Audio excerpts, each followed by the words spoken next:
Hello viewers, এই ভিডিওতে জীবভূরাসায়নিক চক্র, বিশেষভাবে নাইট্রোজেন চক্রের সংজ্ঞা, বৈশিষ্ট্য, চিত্রসহ পদ্ধতি এবং এই চক্রের তাৎপর্য নিয়ে আলোচনা করব। ছাত্রছাত্রীরা ভিডিওটি শেষ পর্যন্ত দেখো, আর যদি এটি কাজে লাগে তবে সাবস্ক্রাইব, লাইক ও কমেন্ট করতে এবং তোমার সহপাঠীদের ভিডিওটি শেয়ার করতে ভুলো না।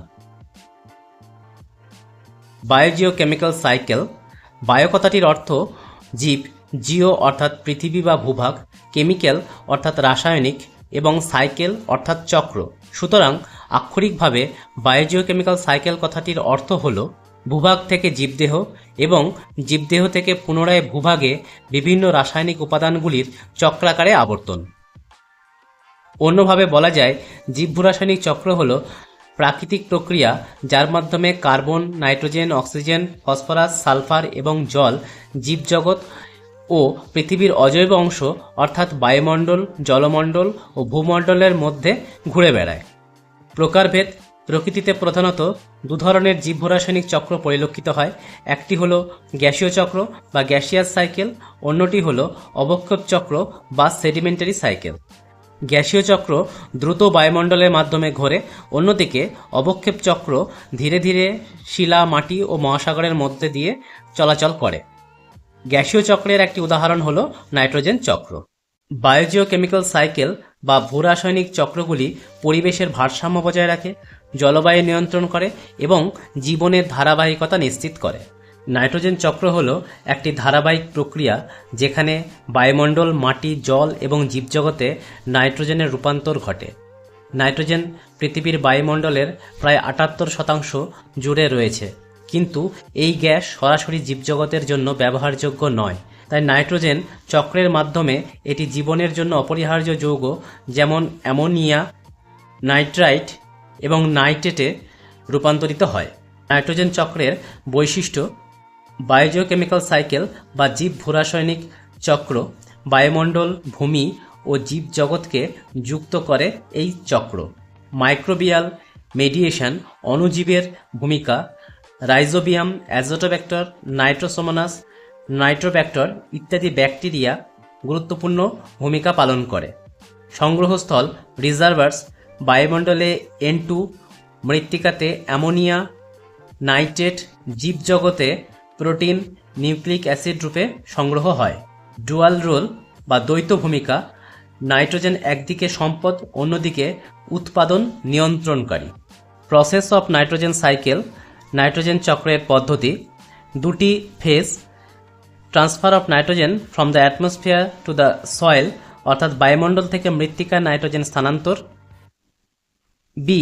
Return of nitrogen from animal to the atmosphere, অর্থাৎ জীবমণ্ডল থেকে বায়ুমণ্ডলে নাইট্রোজেনের প্রত্যাবর্তন। বায়ুমণ্ডল থেকে মৃত্তিকায় নাইট্রোজেন স্থানান্তরের ক্ষেত্রে নাইট্রোজেন ফিক্সেশন বা নাইট্রোজেন সংবন্ধন, অ্যামোনিফিকেশন বা মিনারেলাইজেশন এবং নাইট্রিফিকেশন গুরুত্বপূর্ণ প্রক্রিয়া। অন্যদিকে জীবমণ্ডল থেকে বায়ুমণ্ডলে নাইট্রোজেনের প্রত্যাবর্তনে ডিনাইট্রিফিকেশন প্রক্রিয়াটি গুরুত্বপূর্ণ। নাইট্রোজেন ফিক্সেশন এক্ষেত্রে ফিজিক্যাল প্রসেস বা ভৌত প্রক্রিয়া, বায়োলজিক্যাল প্রসেস বা জৈব প্রক্রিয়া, এই দুটি প্রক্রিয়ার মাধ্যমে ঘটে থাকে। বাতাসে মুক্ত নাইট্রোজেন এই দুই প্রক্রিয়া, ফিজিক্যাল ও বায়োলজিক্যাল প্রক্রিয়ার মাধ্যমে বিভিন্ন মৌলের সঙ্গে যুক্ত হয়ে বিভিন্ন যৌগ সৃষ্টি করে মাটিতে মেশে ও মাটিতে নাইট্রোজেনের পরিমাণ বৃদ্ধি করে। এই ঘটনাকে নাইট্রোজেন ফিক্সেশন বা নাইট্রোজেন সংবন্ধন বলা হয়। ভৌত নাইট্রোজেন সংবন্ধন। বজ্র বিদ্যুৎ সহ বৃষ্টিপাতের সময় বায়ুমণ্ডলের নাইট্রোজেন অক্সিজেনের সঙ্গে যুক্ত হয়ে নাইট্রিক অক্সাইডের উৎপত্তি ঘটে। নাইট্রিক অক্সাইড পরবর্তী পর্যায়ে অক্সিজেনের সঙ্গে যুক্ত হয়ে নাইট্রোজেন ডাইঅক্সাইড সৃষ্টি করে।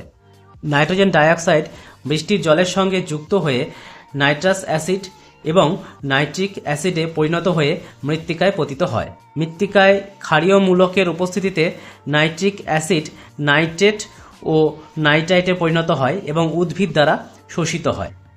ভৌত নাইট্রোজেন সংবন্ধনের পর জৈবিক পদ্ধতিতে নাইট্রোজেন সংবন্ধন বা বায়োলজিক্যাল প্রসেস। 1. সিম্বায়োটিক ব্যাকটেরিয়া বা মৃতজীবী ব্যাকটেরিয়া। বিভিন্ন শিম্বগোত্রীয় উদ্ভিদ যেমন ছোলা, লবঙ্গ, সয়াবিন, বিট এদের মূলে বসবাসকারী এই ব্যাকটেরিয়া রাইজোবিয়াম বায়ুমণ্ডলীয় নাইট্রোজেন স্থায়ীকরণে অংশগ্রহণ করে। 2. মুক্ত ব্যাকটেরিয়া বা ফ্রি লিভিং ব্যাকটেরিয়া যেমন অ্যাজোটোব্যাক্টর, ক্লস্ট্রিডিয়াম, এগুলি নাইট্রোজেন স্থিতিকরণে সাহায্য করে।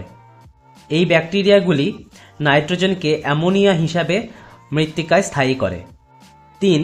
ব্লু গ্রিন অ্যালগি বা নীল সবুজ অ্যালগি প্রায় 30 থেকে 40টি প্রজাতির নীল সবুজ অ্যালগি নাইট্রোজেন স্থায়ীকরণে সক্ষম। জলাবদ্ধ কৃষিজমিতে এরা বেশি সক্রিয় হয়। নস্টক, ক্যালোট্রক্স, অ্যানোবিনা এগুলি হলো উল্লেখযোগ্য নীল সবুজ অ্যালগি। এছাড়া কৃষিজমিতে সার প্রয়োগের মাধ্যমেও নাইট্রোজেন সংবন্ধন ঘটে থাকে। 2. অ্যামোনিফিকেশন। অ্যামোনিফিকেশন হলো একটি প্রক্রিয়া যেখানে মৃত উদ্ভিদ, প্রাণী এবং তাদের বর্জ্য পদার্থে থাকা জৈব নাইট্রোজেনকে অণুজীব অর্থাৎ ব্যাকটেরিয়া ছত্রাক ভেঙে অ্যামোনিয়া অর্থাৎ NH3 এবং অ্যামোনিয়াম NH4+ রূপান্তরিত করে। এক্ষেত্রে সিউডোমোনাস, প্রোটিয়াস এই ব্যাকটেরিয়াগুলো গুরুত্বপূর্ণ ভূমিকা পালন করে।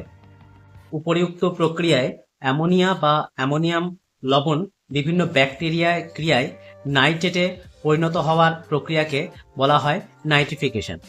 2টি পর্যায়ে এটি সংঘটিত হয়। প্রথম পর্যায়ে অ্যামোনিয়া বা অ্যামোনিয়াম লবণ নাইট্রাইটে অর্থাৎ NH3 or NH4+ থেকে NO2- এতে রূপান্তরিত হয়। এক্ষেত্রে নাইট্রোসোমোনাস নামক ব্যাকটেরিয়া ভূমিকা পালন করে। দ্বিতীয় পর্যায়ে নাইট্রাইট থেকে নাইট্রেটে রূপান্তরের ক্ষেত্রে নাইট্রোব্যাক্টর নামক ব্যাকটেরিয়া গুরুত্বপূর্ণ ভূমিকা পালন করে। এই 2 ব্যাকটেরিয়াকে তাই জন্য বলা হয় নাইট্রিফাইং ব্যাকটেরিয়া। চিত্রে নাইট্রিফিকেশন প্রসেস এখানে দেখা যাচ্ছে। উল্লেখ্য, নাইট্রেট জলে দ্রবীভূত হয় এবং উদ্ভিদ কর্তৃক গৃহীত হয়ে জৈব সংশ্লেষের মাধ্যমে অ্যামাইনো অ্যাসিড ও প্রোটিনে আত্তীকৃত হয়। এই প্রসেসটিকে বলা হচ্ছে অ্যাসিমিলেশন বা আত্তীকরণ প্রক্রিয়া। ডিনাইট্রিফিকেশন, যে পদ্ধতিতে নাইট্রেট পরিবর্তিত হয়ে গ্যাসীয় nitrogen, nitrous oxide, nitric oxide ইত্যাদিতে পরিণত হয় তাকে ডিনাইট্রিফিকেশন বলা হয়। ডিনাইট্রিফাইং ব্যাকটেরিয়া যেমন সিউডোমোনাস, থায়োব্যাসিলাস, মাইক্রোকক্কাস এই প্রক্রিয়াতে অংশগ্রহণ করে। গ্যাসীয় নাইট্রোজেন বা নাইট্রোজেনের বিভিন্ন অক্সাইডগুলি বায়ুমণ্ডলে ফিরে আসে। এইভাবে নাইট্রোজেন চক্রটি সম্পূর্ণ হয়। সিগনিফিকেন্স অফ নাইট্রোজেন সাইকেল বা নাইট্রোজেন চক্রের গুরুত্ব, তাৎপর্য। এসেনশিয়াল বায়োমলিকুলস অপরিহার্য জৈব অণু, জীবনের মূল উপাদান অর্থাৎ amino acid, protein, RNA, DNA এবং ক্লোরোফিল তৈরিতে অপরিহার্য। সয়েল ফার্টিলিটি, মাটির উর্বরতা, কৃষি উৎপাদন ও খাদ্য নিরাপত্তা বজায় রাখে। ইকোসিস্টেম ব্যালেন্স, পরিবেশগত ভারসাম্য, জীববৈচিত্র্য ও প্রাথমিক উৎপাদন নিয়ন্ত্রণ করে। ক্লাইমেট রেগুলেশন, জলবায়ু নিয়ন্ত্রণ, কার্বন চক্র ও গ্রিনহাউস গ্যাসের সঙ্গে সম্পর্কিত। হিউম্যান ইম্প্যাক্ট, মানবীয় প্রভাব, অতিরিক্ত সার ব্যবহার ও শিল্প দূষণ ইউট্রোফিকেশন, অ্যাসিড বৃষ্টি ও দূষণ সৃষ্টিতে সাহায্য করছে। নাইট্রোজেন চক্র ছাড়া পৃথিবীতে জীবন সম্ভব নয়। এটি আমাদের খাদ্য উৎপাদন, পরিবেশের ভারসাম্য এবং জলবায়ু নিয়ন্ত্রণে গুরুত্বপূর্ণ ভূমিকা পালন করে। তাই টেকসই ব্যবস্থাপনা অপরিহার্য। ভিডিওটি দেখার জন্য ধন্যবাদ। যদি এই ভিডিওটি আমার ভিউয়ার্সদের নাইট্রোজেন চক্র বুঝতে সাহায্য করে তবে এই ভিডিওটিতে লাইক দিন এবং আপনার বন্ধু ও শিক্ষার্থীদের সঙ্গে শেয়ার করুন। আরও টিউটোরিয়াল ও একাডেমিক রিসোর্স পেতে চ্যানেলটি সাবস্ক্রাইব করতে ভুলবেন না। পরবর্তী ভিডিওতে আবার দেখা হবে। ধন্যবাদ।